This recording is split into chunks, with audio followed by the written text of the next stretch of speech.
Ang programang ito ay rated SPG. Striktong patnubay at gabay ng magulang ang kailangan. Maaaring may masiselang tema, lengguwahe, karahasan, sexual, horror o droga na hindi angkop sa mga bata.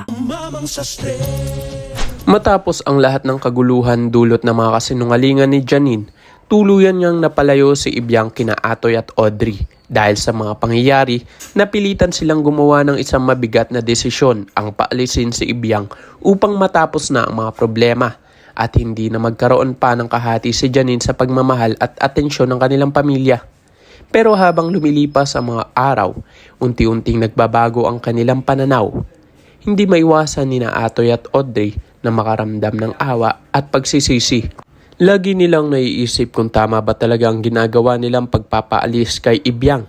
Sa kabila ng lahat, pakiramdam nila ay may malaking dahilan kung bakit hindi nila kayang tuluyang kalimutan ng bata. At dito nagsisimula ang isang kakaibang pangyayari. Lalo na si Audrey, hindi niya maintindihan kung bakit palagi niyang hinahanap-hanap si Ibiang. Ilang araw pa lamang silang magkahiwalay pero parang may malaking puwang na agad sa kanyang puso. Para bang may koneksyon silang hindi may paliwanag sa bata.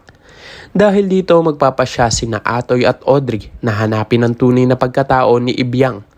Sisiyasatin nila ang kanyang pinagmulan at aalamin kung sino talaga ang kanyang mga biological parents. Hahanapin nila ang anumang ebidensya na maaaring magbigay ng kasagutan sa misteryo ng pagkatao ng bata.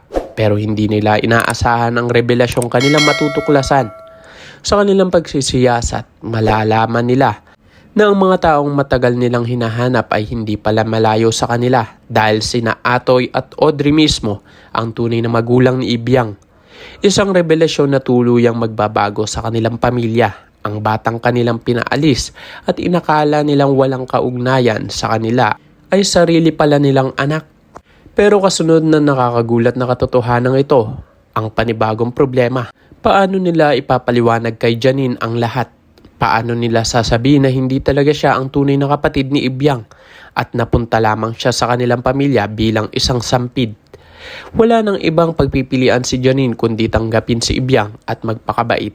Pero magiging totoo kaya ang pagtanggap niya o magpaplano pa rin siya ng paraan para mawala si Ibiang?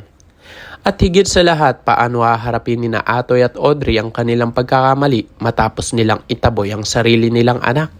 Kaya kung gusto ninyong malaman kung paano mabubunyag ang tunay na pagkatao ni Ibiang at kung ano ang magiging reaksyon ni Janine, siguradong marami pa tayong dapat abangan. Huwag kalimutang i-click ang like at subscribe para updated ka sa mga susunod kong videos. At syempre, iwanan mo rin ang iyong komento. Ano sa tingin mo ang magiging reaksyon ni Janine kapag nalaman niya ang katotohanan? Maraming salamat sa panonood at magkita-kita tayo sa susunod na video.